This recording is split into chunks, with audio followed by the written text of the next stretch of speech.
And each candidate will have a minute to answer those questions, and then a 2-minute long final statement from each of the candidates. Our candidates, by the way, are Mike Verbick, John Ray, Jennifer Gross, and David Jacobson. Probably haven't shaken hands all night long. We haven't seen each other in so long. Always good to see handshaking to start a forum. And we're going to start with Mike Verbick with his 2-minute opening statement about why you should vote for him for mayor of DeKalb. Good evening, everyone. Thank you very much to the League of Women Voters for hosting this event. My name is Mike Verbick. I'm a little different than the other mayoral candidates, as I was born and raised here in DeKalb. 4 generations of my family currently live in DeKalb. Back in 2005, it was obvious that if we wanted to raise a family in DeKalb, that I felt that I needed to do something about that. Our schools were failing. We didn't have the adequate facilities for teaching and learning. So I chose that the future of our city is founded in our children. So I ran for school board and was elected back in 2005. That experience was an education in and of itself. In 2007, I was appointed school board president, and within my leadership, we were able to build that community consensus, which is the key to what we do here. Build consensus. We were able to pass a $110 million referendum to provide those facilities. 64% of our voters supported that referendum. I also, with my leadership, we were able to balance a $65 million operating budget year after year. We raised the credit rating of the school district, and we've greatly established a partnership with Northern Illinois University, from one school to multiple schools, including our high school. Why is that important? Well, NIU and DeKalb, we need each other very much. We need to work with one another, and we need to build that consensus amongst one another for the future of our city. Thank you very much, Mr. Verbick.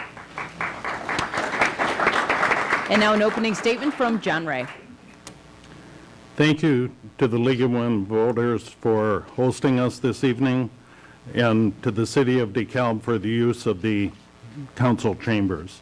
Let me give you a brief introduction of who I am. My education includes a bachelor's degree from Purdue in industrial economics.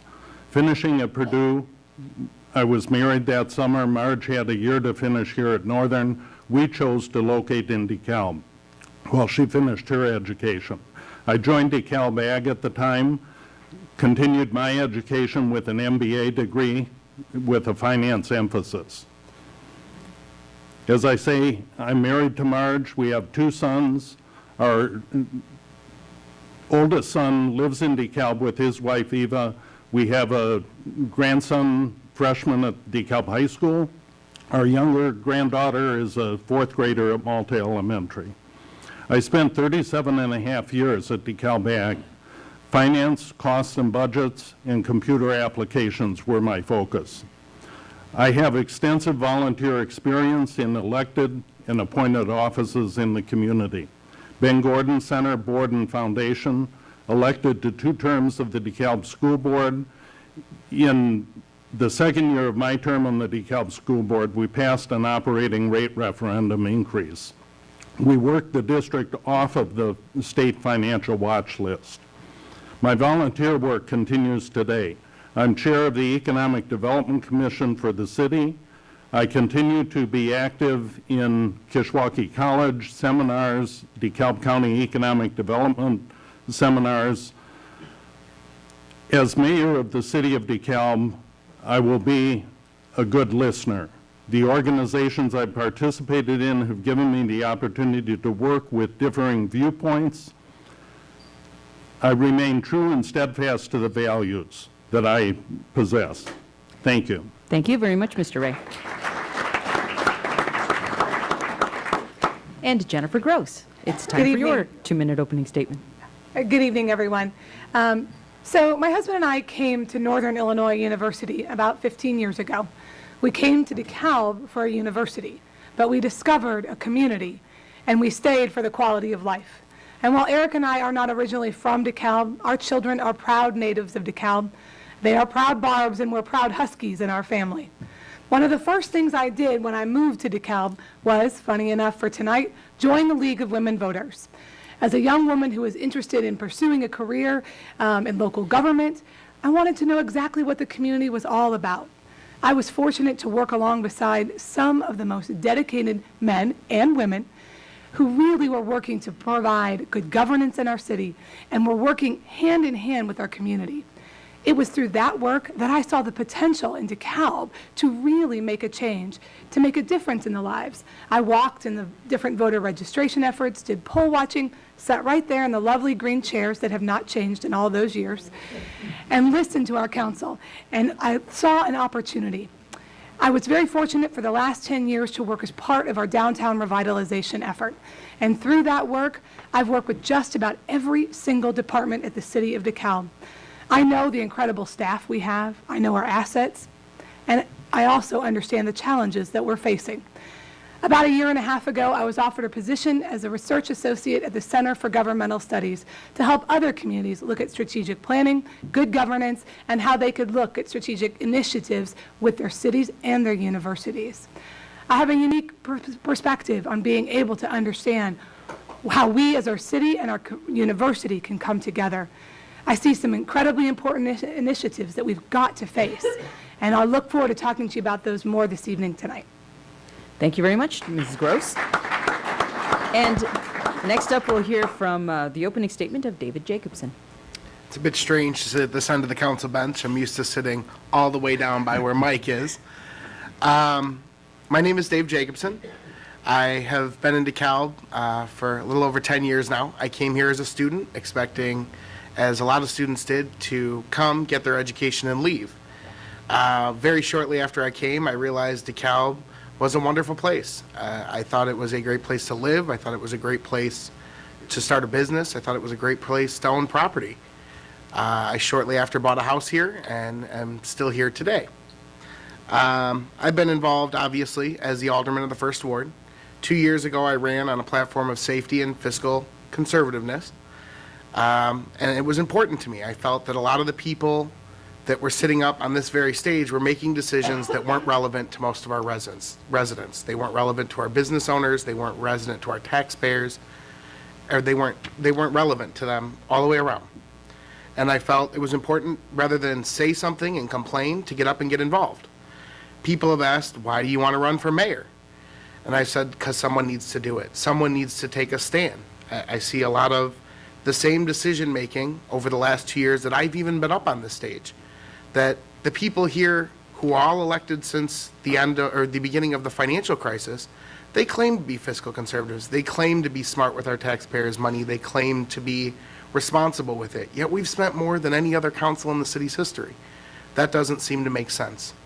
When I saw that the other candidates who were running, I knew most, if not all of them, and felt that a lot of their business experience, again, as we've heard tonight, was spending more money, was expanding government, was expanding the money we're spending and expanding the role that the taxpayer has to play in funding the operations here. And I felt that in the current times that we're faced, we need some more reality. We need some common sense, and we need something that makes sense to our residents and business owners to keep them wanting and living in DeKalb.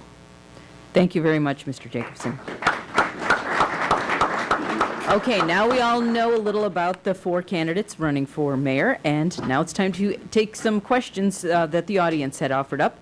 And, we're going for a big one. You only have a minute to answer this. The way we're going to do this, too, is alternate who gets the first crack at each question. So we're going to start with Mike Verbic, and please describe your vision of DeKalb in 2017. Well, first we need to look at and engage all citizens to rewrite our comprehensive plan. Our comprehensive plan is 7 years old.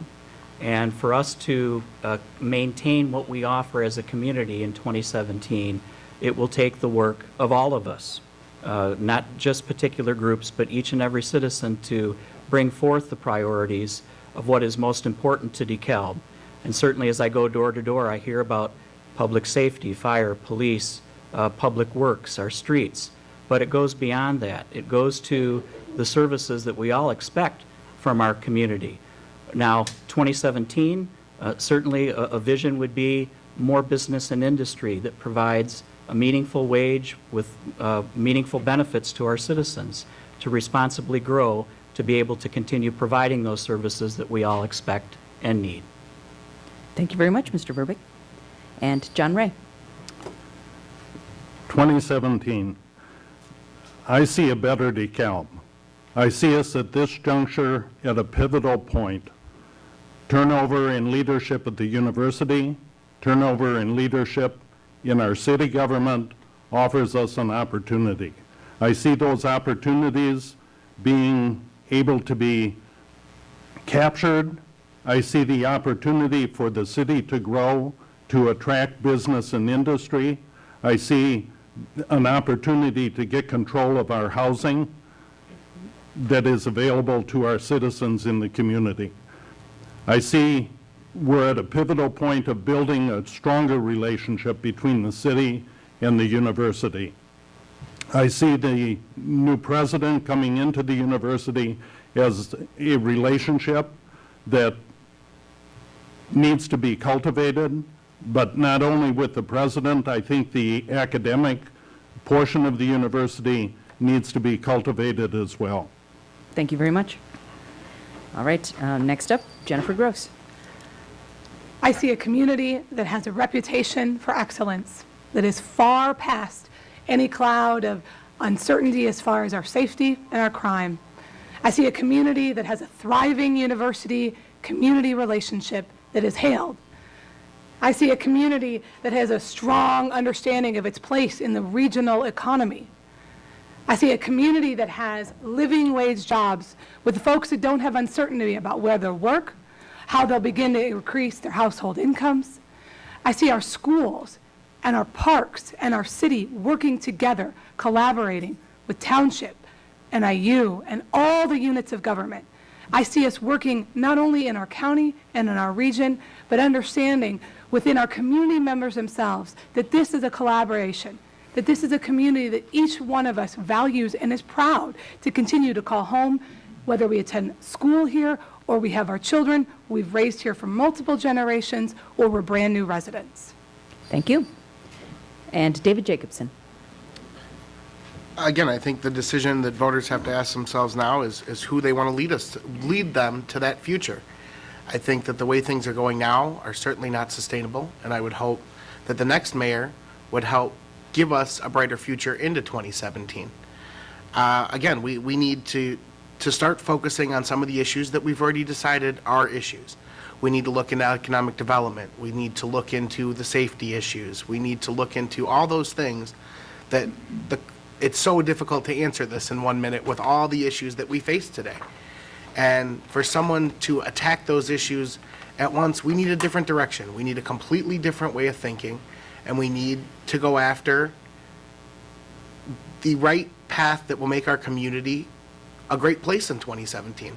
I would hope that in 2017 we have a safe town. We have a town that makes sense for businesses and is profitable for businesses to be run. We have an excellent housing stock, and we have a town that people can continue to call home and be proud of that fact. Thank you, Mr. Jacobson. All right, our next question from the audience first goes to John Ray. Since the city manager directs the daily operations of the city and the administration of all departments and recommends city policy for consideration of the council, do you think it's necessary to have a full-time mayor, and what and why? Could you repeat the question? In the city manager mayor version of government, the city manager does so many of the duties. Do you think it's necessary to have a full-time mayor, and why? I believe it is necessary for the mayor to be full-time in thinking about the role of leading city council, of leading the city of DeKalb. Personally, I am willing to put a full-time effort into the role of mayor at the current part-time salary. My time is available. I look forward to contributing in that leadership role to the city of DeKalb and to the city council. I've begun a survey of city manager salaries. I've begun thinking about the process that would be recommended to city council for their discussion of securing a new person to fit into that role of city manager. The full-time city manager is the administrator of the policy that city council is defining. I'm going to lead city council to get the right person in the right place.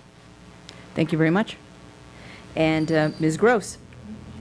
This is a great question because as Mr. Ray sort of pointed out, that he's willing to work full-time even though it's a part-time position. And so it's a fundamental question of, are we looking at a point in our community where we feel that we need to do that? The role of council manager form of government is exactly as John said. The city manager's role is to fill out and to implement the policy that is driven from the council. DeKalb historically has had a part-time mayor. Looking at it, is the role increasing? Does the job need to enhance? Perhaps, but very honestly, we don't have the resources right now to do that. And in my perspective, if we have the additional funds to do that, put it in our police department. Let's enhance the safety of our community right now. And you know what? All of us are up here willing to give our time, to give as much as we can, and willing to make this city move forward. If there's extra revenue, let's make this town a little bit safer and enhance those efficiencies. Thank you. And Mr. Jacobson. I think, as Jen sort of alluded to, there's a fine line between leadership and management. Obviously, the management role and the city manager's role is a full-time position. I don't know how a candidate can sit up here and say that the leadership of our town is a part-time job. I think it's important for the mayor to put in the time and effort to lead the city and to lead the city council forward in their decision-making process.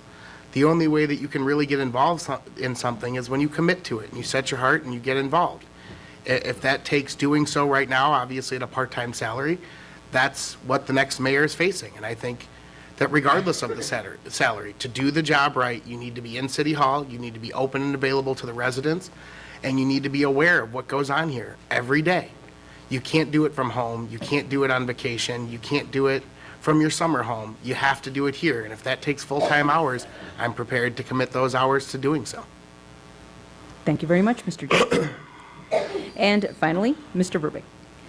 Through my experience as school board president and during that time seeking out a chief executive of our school district, it's very understandable how a volunteer, or in this case it's a part-time role, does require a full-time commitment from the leader of our city or the leader of our school district. That full-time commitment means spending the time with your colleagues, building consensus, but most importantly, city manager is qualified to manage the city of DeKalb. It would be very difficult to find a mayor that would be qualified to manage the city of DeKalb. So more importantly, what the mayor does, and through my leadership, is build that agenda for the city manager with colleagues, council, with citizens, with staff heads. You know, how do we best build that agenda for our city manager to follow? So in essence, as mayor, you do lead that direction of the city, but at a part-time role. Okay, thank you very much. And that takes us to our final question, and my apologies to everyone who gave us questions, but we only have time for 3. And we're going to start with Jennifer Gross. And thinking outside the box, what would you do differently than past mayors? First and foremost, this is the prime opportunity for our community. We don't have a moment like this in our history that we can recall when we have a new president at the university, likely a new administrative staff, perhaps new police chief happening over there. You have a new mayor here, a new city manager, at least 2 new aldermen. We have a new police chief, new fire chief at our city. This is our moment, folks. And if we don't take advantage of coming together with our university to move this city forward, to make us stronger, to make us safer, to harness those resources, then shame on us. This is exactly what we need to do. We need to not necessarily think outside the box. We need to do exactly what we know we need to do. Not only working at Northern, working with our other local units of government, enhancing our economic development, and focusing first and foremost on increasing the safety of our community. Thank you very much. And Mr. Jacobson. I would agree and disagree. Shame on us doesn't work. We have to take this opportunity. We must make it work. We have to have a leader that's going to come in and ensure that, without a doubt, that we can seize this opportunity and use it to our benefit going forward. Again, being up on this bench for 2 years, I've obviously had a chance to get to know the current mayor. I've had a chance to meet previous mayors, obviously, that have sat out here and held meetings with me otherwise. I think a lot of people got in over their head, and they had good intentions. They wanted to be the mayor. They wanted to lead us. They didn't commit the time or the effort to do so. And I think going forward, we need someone who's going to roll up their sleeves. They're going to stop talking and stop saying that we need to get involved, and get involved every day. We need a very, very significant change and shift in how we think and do things in the city. And to do that, we need someone that's going to come in and do it differently. And that's what I bring to the table. Thank you very much. And Mr. Verbeek, again, the question is thinking outside the box. What would you do differently than past mayors? Well, as I mentioned earlier, it's council led by mayor, citizens building that agenda for our city manager and staff. What we've seen over the past number of years is just the opposite. Now, the way that we can accomplish this is many times a difficult measure as engaging citizens. Getting as many people into our council meetings as we see tonight is quite a challenge. But we can also use technology and engage the community through basic surveys as to what their priorities are in building that agenda.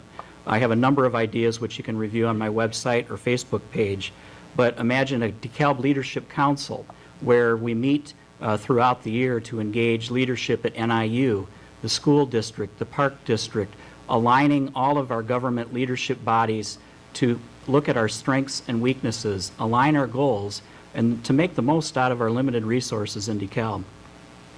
Thank you very much. And Mr. Ray.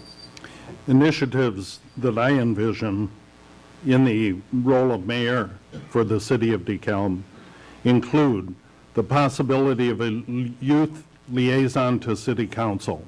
I think a 17 to 21-year-old representative seated at the staff table, recognized with questions or comments in a city council meeting would certainly be appropriate. The individual would be excluded from executive discussions, would have full access to minutes and recording correspondence for the council. I've discussed the opportunity with the high school principal.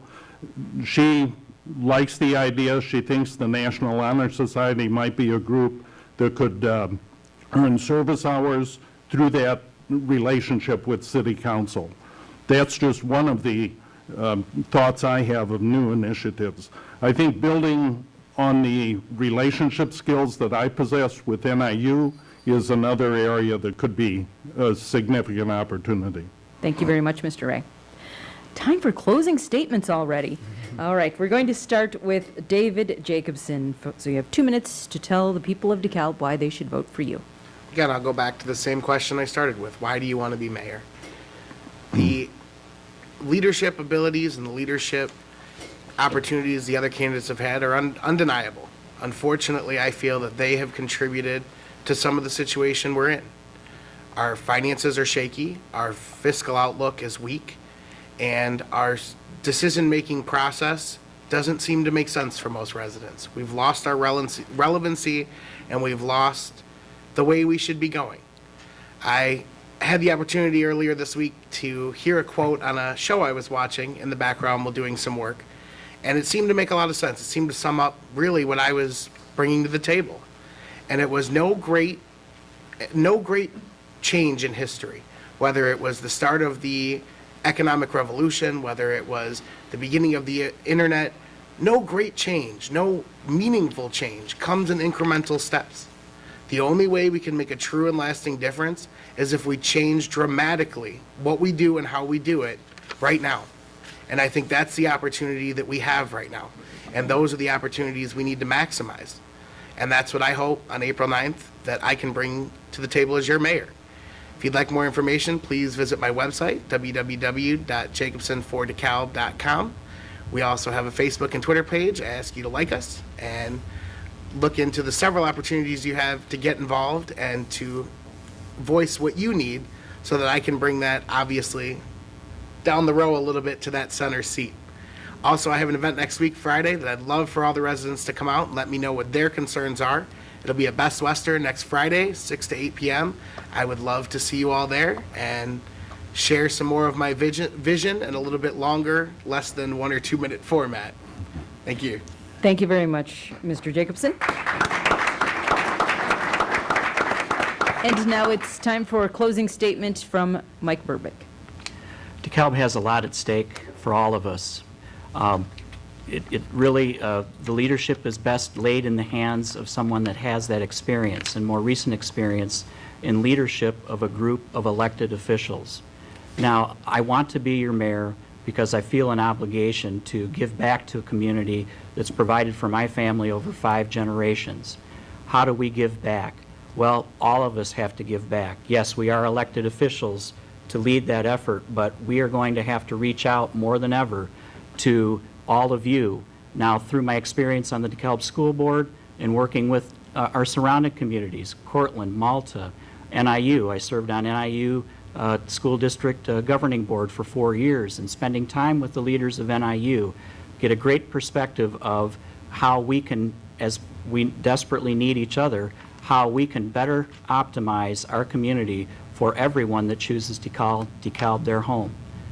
My name is Mike Verbeek. I ask for your vote on April 9th. Please, if you have an opportunity, take in my radio show on WLBK every Thursday morning until the election from 9:10 a.m. to 9:30 a.m., where we field a number of questions, where we have a little bit more time to get into these issues that are important to all of us. Thank you. Thank you, Mr. Burbick. And now closing statements from John Ray. I appreciate the opportunity this evening to address the audience, the citizens of DeKalb. I've been canvassing for this role since last July. In approaching the role of mayor or candidate for mayor, I bring my passions to the table: my family, education, community service, and compassion for others. NIU-city relationships are a key. I've begun building those relationships with meetings with President Peters, with Provost Alden, with the deans in the various colleges. I see us at a pivotal moment. With leadership changes in front of us, I see those as an opportunity. I see a better DeKalb. Those relationships I've begun building include landlords, developers, business leaders, citizens. I've met with all 7 city council members. I've met with the mayor and city manager, talking about ward issues, asking them to give me vision of what they see as city issues from their role as council members. I am prepared and experienced. I'm able to work full-time at the current part-time salary. I will focus on a common goal and deliver results as a leader with our city council. I'm ready to be mayor. Check out my website at johnrayfordekalb.com. I am the clear choice. I ask for your vote on April 9th. Thank you, Mr. Ray. And finally, closing statements from Jennifer Gross. Thank you. It's fun to hear all of our websites scroll by like I can envision them at home on the television or on the radio. We live in a terrific community. We have great schools. We have great assets in our university. We have potential in economic development. We have some of the most giving and advocated community members who are so willing to support this community. But we are facing significant challenges, especially in the areas of crime, economic development, and a much-needed relationship improvement between our city and our biggest economic development engine in this city at Northern Illinois University. I bring to the table a great understanding of what's happening in our city, with working with them for almost 10 years. And I bring to an understanding of what the assets are and the opportunities at Northern Illinois University. I bring an enthusiasm and energy to this position that will ensure not only leadership, but will show results to move our city forward. I understand and I'm not afraid that one of the biggest issues facing us right now is dramatically increasing the safety of our community. It's also tackling the hard issue of how, as families, we are going to understand and move ourselves forward in this economy, knowing that we need to look at our housing issues. Where are we going to work? How are we going to have living wage jobs? How are we going to tackle the tough issues that exist with over and under supply? And how are we going to balance the decisions as far as making tough choices here as council members based on the limited revenues that we have? Ladies and gentlemen, this is not about just one person standing up and running for office. This is about making a cohesive stance as a community. This is about moving forward together. You have the opportunity to elect a leader that you think will be able to have the energy, the enthusiasm, and the dedication. Ladies and gentlemen, I believe I'm that candidate, and I certainly hope and look forward to your vote on April 9th. Like all of us, website, Gross for Jennifer, or Gross for DeKalb at, we'll work on that. Thank you very much, Jennifer.